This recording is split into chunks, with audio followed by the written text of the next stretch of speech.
What is up, everyone? I am chobopeon. This is SC Center, and right beside me here is CatsPajamas.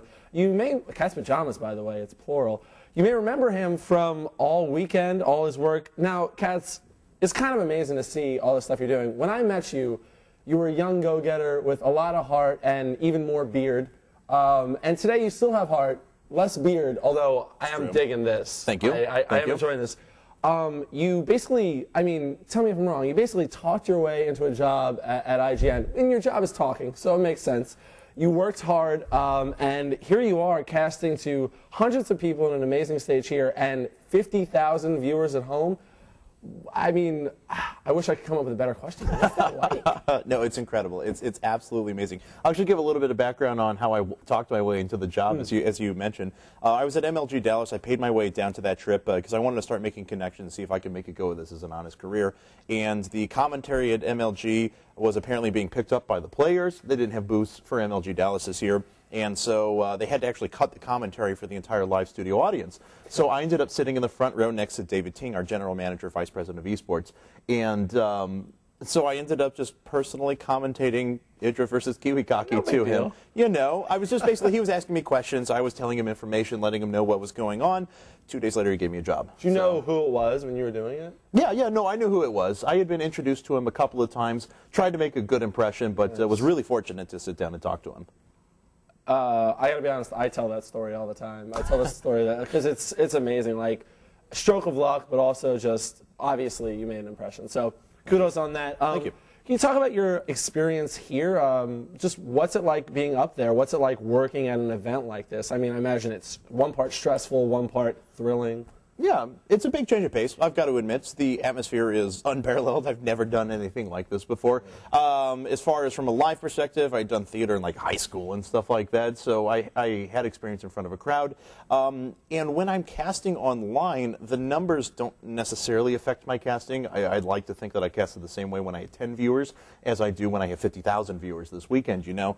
I think you got funnier. Well, you and Doa, I don't know. I was really well, all right, so Doa is a really good friend of mine. I love him. I love every time I get to meet him and hang out with him again. We hang out virtually online multiple times per week, but we're obviously both not analysis casters. We're play-by-play casters. We know what we are. We try to do the best job we can, but you want to have play-by-play plus analysis. We obviously can't provide that to the fullest, so we end up making funnies the whole time. I mean, like that ends up being what it amounts to.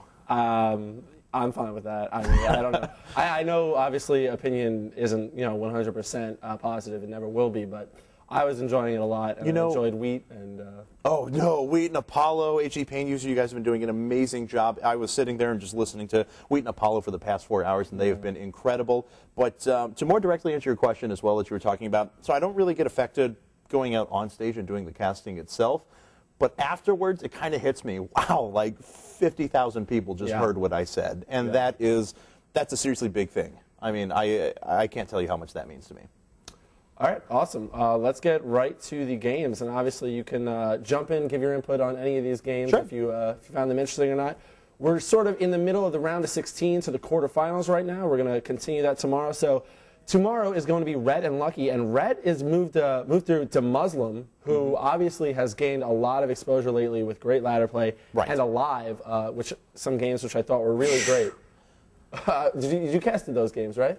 So, no, I didn't do any of those games directly, but I did watch the games against Alive, and Rhett sat down next to me as Ryung and, Lucky were playing each other, and he was sitting there saying, Ryung, no ZVZ, no ZVZ, no ZVZ. So I got kind of a funny perspective on that as well. No, Rhett seriously impressed me with his games against Alive. Yeah, Rhett's the kind of player, I mean, I'm going to be repeating what everybody says about Rhett. Rhett's the kind of guy who shows up at one event and is Einstein, shows up at another event and is a rock, and just, can't pull it together. But when he does, man, it's super exciting. And as a Brood War guy, it's great to see him succeed. We have Puma and MMA also playing. Puma just took out White Raw in fairly straightforward games. Wasn't that Really impressed with White Raw's play? You know, I feel a little bad because Alexei is an incredible guy. Wow. Love talking to him. He even showed up to the event, looked at me and says, Kevin, PVZ, no problem. So, I mean, I thought that was awesome. And he obviously did well against Slush in the first round. He could say anything, but all of a sudden it becomes... First time I ever met White Raw, he comes up to me and he's like, Kevin, I love your casting. We talked for a little bit. At the end, he needed to go talk to someone else, but he didn't know how to say it 100% in English. So he looks at me and goes, Kevin, I must drop you now. And walks away, and I was like, this is seriously the coolest thing anyone has ever said to me in my life. So I don't care that you're ditching me for someone else right now. But, no, Puma, he's super, super good TVP.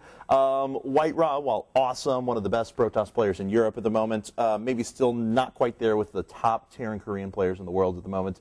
So I kind of expected that result as much as it broke my heart to see it. Yeah, and, well, I thought also he just...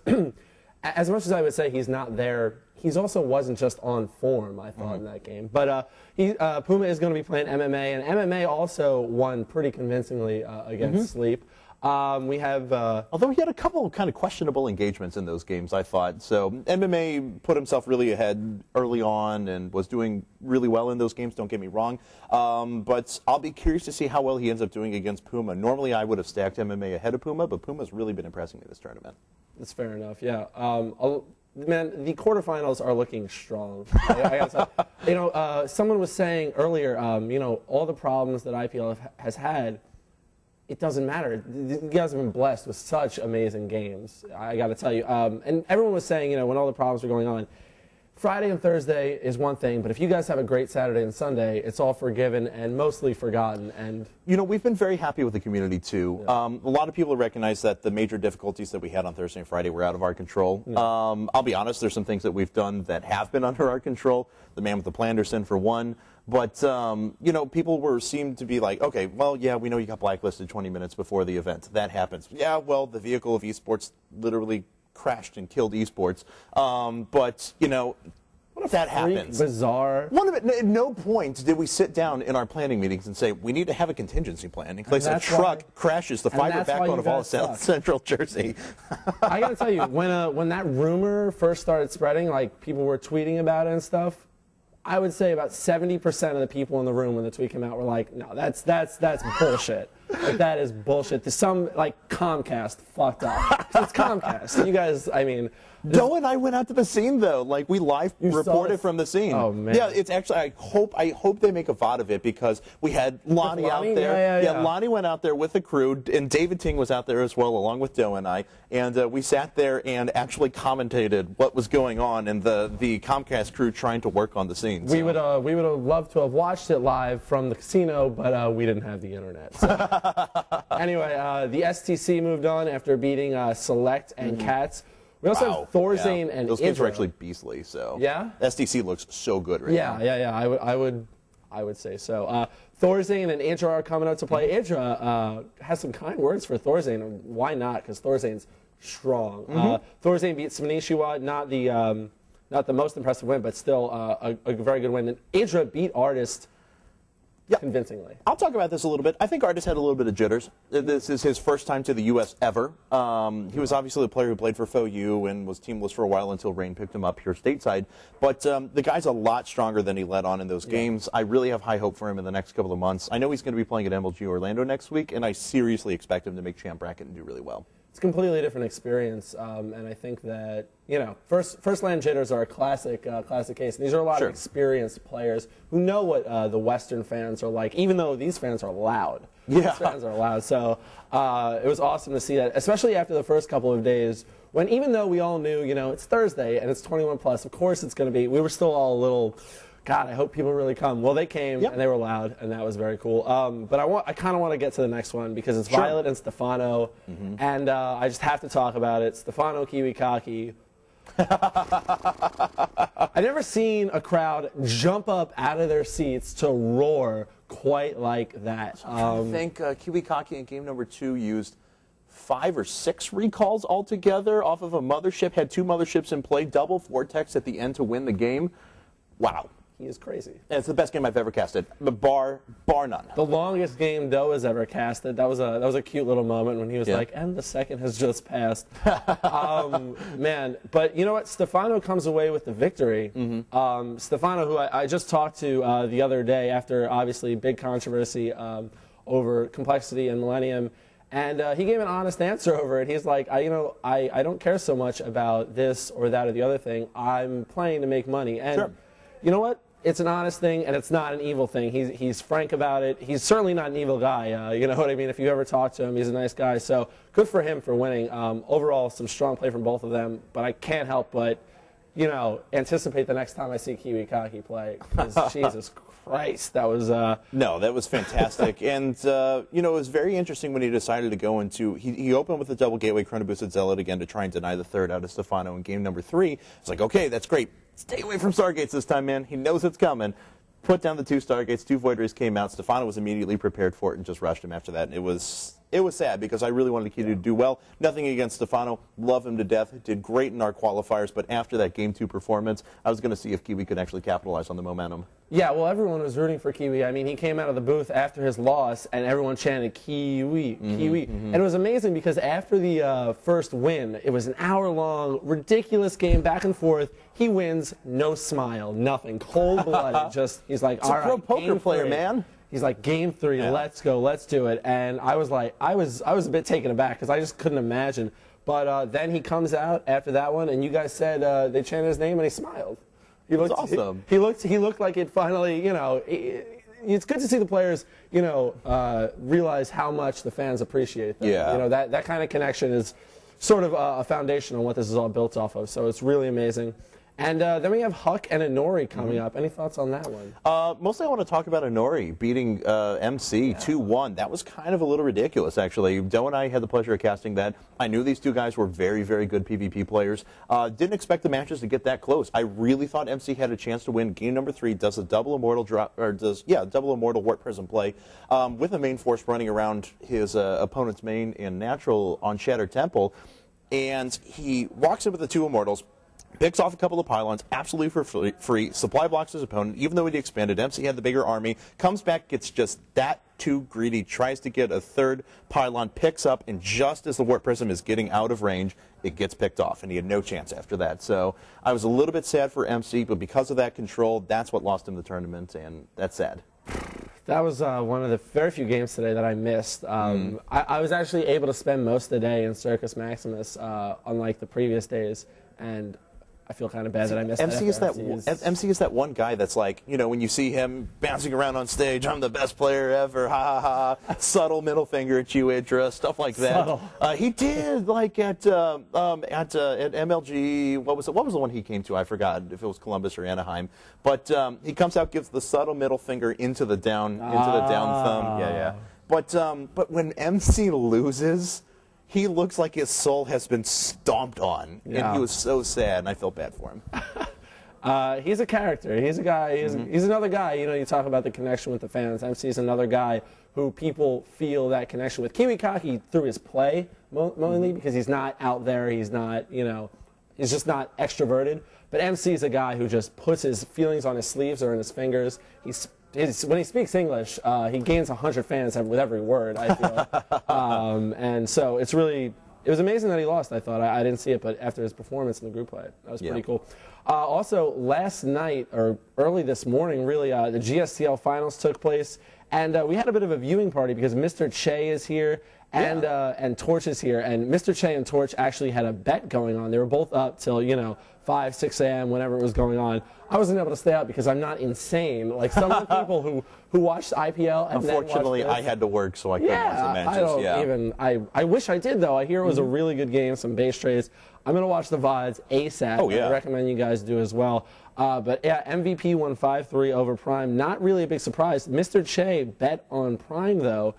Now, the actual bet itself, that was kept private between Che and Torch, but I'm assuming Che is going to show up with a shaved head of hair for the next GSL taping. I've got to say, I met Mr. Che for the first time this weekend. I've actually been able to sit down and talk with him quite a bit. He is a super nice guy. GOM could not be in better hands because he's doing wonderful things for them. Yeah, I heard a story. They were watching it in the bar downstairs. and there was a bit of a buzz underlying the broadcast. He gets on his phone, calls them up, and all of a sudden Tasteless is like, oh, shout out to Mr. Che and the the Atlantic City viewing party. The sound goes away. The man's sort of like pulling the strings behind StarCraft. That's awesome. It was very cool to see. And next in the news, there was a podcast between Nick Lentz. We talked about him on a previous SC Center, and I don't even know if that got up due to a lot of technical difficulties, but he's an MMA fighter. UFC is about 4-1 now, 20 wins overall outside of UFC. Really good fighter. Also plays StarCraft 2. Was on the radio just 2 days ago speaking about StarCraft 2 and MMA and all of that. Tweets about it all the time. The podcast just went up. The link will be right below the video. You can check it out. You can check out all the stuff we're talking about right now, and links to his Twitter, links to my Twitter, and all that good stuff. Moving on, there's a lot of content coming out of this. I know that IPL's been doing. They've been putting in a good effort to get all the media interviews. It doesn't always work out, obviously, because shit's going down and you get preoccupied.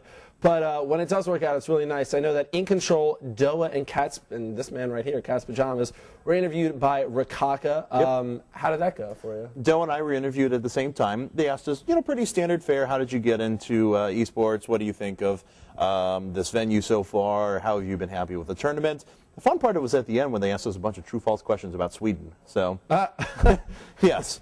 So I was reveal your American ignorance. I was 2 out of 3. I'm 2 out of 3. Right. I got the first question was, does Sweden have a king? I said yes. The second question I forgot what it was, but it was blatantly false, so I said no. The third one was the founder of IKEA ever a member of the Nazi Party? And so I was like, this seems to be a trap. If I say yes right now definitively, then I've BM'd all of Sweden. If it's wrong, Yeah, exactly. So I very politely said, because I actually, honestly, in the back of my head, thought it was yes. I swear to God, I've heard this fact before, but I was like, I looked at him very politically, and I said, you know what? I have a lot of IKEA furniture. No joke, actually, I do. It's cheap. It's awesome. Get some sponsors. Yeah, and I have a bunch of IKEA furniture. I'm going to say that no, he was not, and it was true. But it still makes me look good. So he actually was. This is changing things for me. I have a lot of great experiences at IKEA. I've gotten my face painted at IKEA. I've been to parties. I've eaten at IKEA. I love IKEA, and now I know I'm. All right.